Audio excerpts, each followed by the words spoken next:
Chers amis, bonjour. Dans cette rubrique, j'aimerais vous parler communication. Comment communiquer, que ça soit par écrit, par oral ou par l'image, donc la vidéo. Comment faire que les gens, donc l'auditoire, nous comprennent, mais surtout comprennent réellement ce que l'on veut dire. Parce qu'une chose, c'est de parler ou d'écrire ou de vivre par l'image. Autre chose, c'est ce que les gens, donc le public, va capter. Voilà, alors le sujet est important. Nous voyons actuellement sur les réseaux sociaux beaucoup de gens s'emporter, rentrer dans la colère, communiquer par la colère, en assassinant verbalement les autres. Bref, c'est de la mauvaise com'.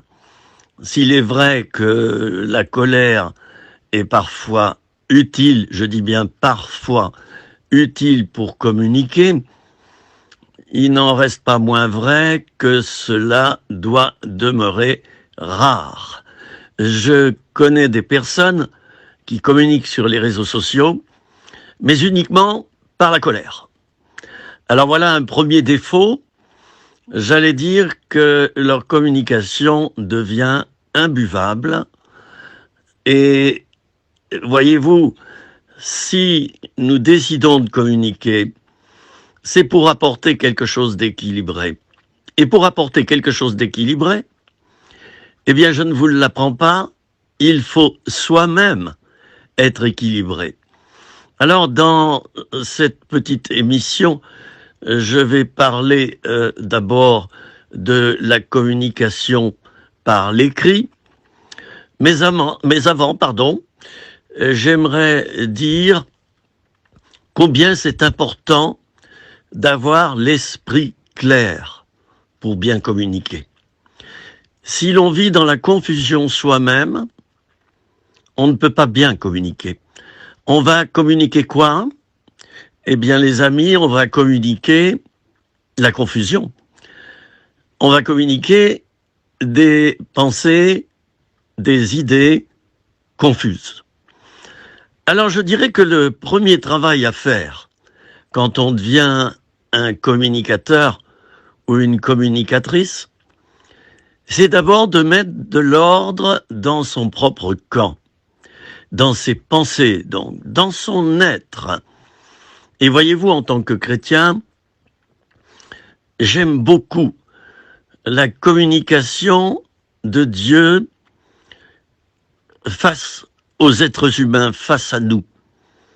La communication de Dieu envers nous. Il aurait pu très bien rester dans le mutisme et se dire « Oh, voilà des gens que j'ai créés et qui m'ont tourné le dos. Basta, c'est terminé. Qu'ils aillent se faire voir. » Eh bien non.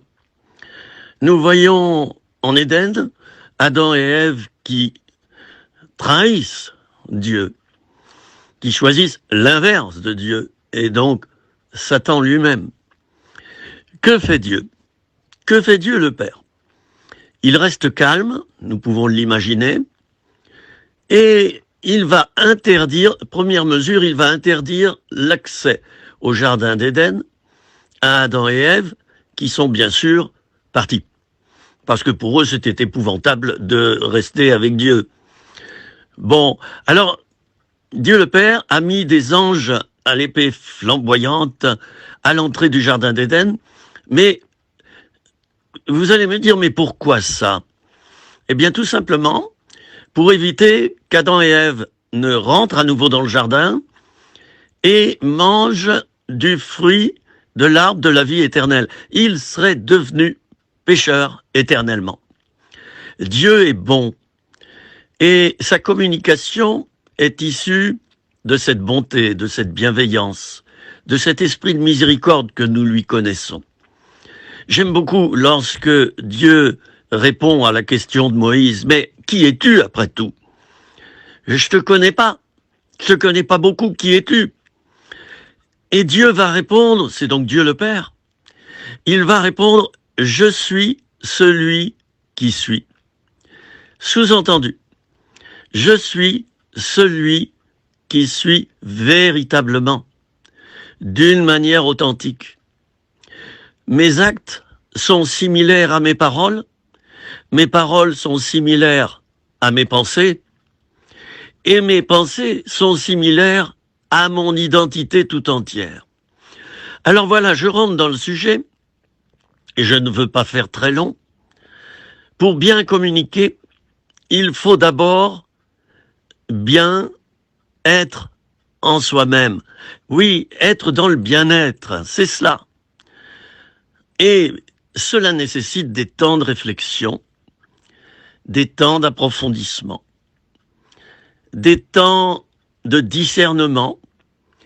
L'essentiel, c'est de se rencontrer soi-même d'abord, avant de vouloir rencontrer les autres et de communiquer avec eux.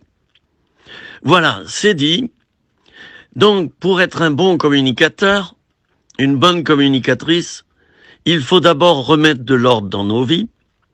Il faut d'abord chercher l'équilibre en soi-même, chercher l'épanouissement, chercher la maturité. Celui ou celle qui réussit dans sa communication, c'est celui qui est mature. J'ai déjà vu des adultes communiquer qui sont de véritables petits-enfants à l'intérieur. Alors ce n'est pas tout faux, il faut garder notre enfant intérieur. Mais lorsque nous communiquons, il faut que ça soit avec un esprit adulte, un esprit mature. Et bien sûr que le petit enfant rieur, le petit enfant, j'allais dire, pur, le petit enfant direct, qui ne porte pas de masque, doit se manifester également. Alors, donc, retenons ceci, pour bien communiquer avec les autres, je dois d'abord apprendre qui je suis et discerner qui je suis et mettre de l'ordre, je l'ai déjà dit, dans mon propre cœur, dans mes propres pensées, bref, dans mon propre camp. Voilà, c'est mon premier point. Et le deuxième point, eh bien, si moi-même, je suis bien dans ma peau, si je suis heureux, si je suis stable, je serai calme. Je ne serai pas un excité. J'ai déjà entendu certaines personnes, vous voyez, ma langue a fourché, j'allais dire certains pasteurs, je suis pasteur moi-même, donc j'ai beaucoup écouté les pasteurs, puisque j'ai vécu dans ce milieu, j'ai fréquenté plein de pastorales. Il y a deux sortes de communicants, voyez-vous. Il y a ceux et celles qui sont calmes, profonds, bien dans leur peau, et je dirais que leur prédication porte 1000 fois mieux que celle des excités. Oui, des excités, il y en a plein. Des gens dont le débit oral est trop rapide, ils sont dans des excitations intérieures, dans des émotions, et leur communication va être basée sur des émotions principalement, et sur, malheureusement, un esprit manipulateur. Parce que par l'émotion, je peux bien sûr beaucoup plus manipuler que si j'avais un esprit calme, posé, un esprit réfléchi, qui prend son temps. J'aime beaucoup cette fable de La Fontaine qui, vous la connaissez, nous relate l'histoire du lièvre et de la tortue. Eh bien, les deux se sont mis en route, ont franchi la ligne de départ, et puis la tortue, elle a pris son temps. Elle était calme, elle était dans sa petite maisonnette qu'elle portait sur ses épaules, et puis elle a fait son petit bonhomme de chemin. Eh bien, la communication, c'est comme ça. Et puis, nous avons le lièvre.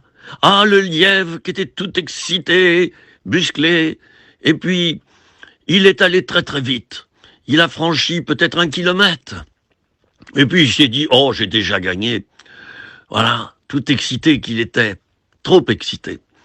Et puis il s'est reposé au bord du chemin. Il s'est endormi. Et la tortue, elle est passée, elle l'a vu. Et elle a bien ri à l'intérieur d'elle-même. Elle a fait son petit bonhomme de chemin, et c'est elle qui a passé la ligne d'arrivée en premier. C'est elle qui a gagné non seulement dans ce parcours où elle est allée droit devant, à une vitesse égale, mais elle a démontré non seulement qu'elle était sportive, et une sportive équilibrée, elle a démontré que sa communication était la bonne. Elle n'a pas dit grand-chose. Je n'ai pas entendu encore une tortue me parler. Elle n'a pas dit grand-chose, mais elle a réussi dans son être et dans ses actes, donc dans sa communication, à marquer le pas. Elle a gagné. Alors, chers amis, ma prochaine intervention, voyez-vous, là, j'ai fait une introduction finalement. Ma prochaine intervention, eh bien, elle évoquera la communication par écrit. Puis, nous allons évoquer la communication orale. Puis, nous allons évoquer la communication par la vidéo. Ou alors, il faut joindre le geste et la mimique à la parole et à la pensée. Merci pour votre écoute et à bientôt, chers amis.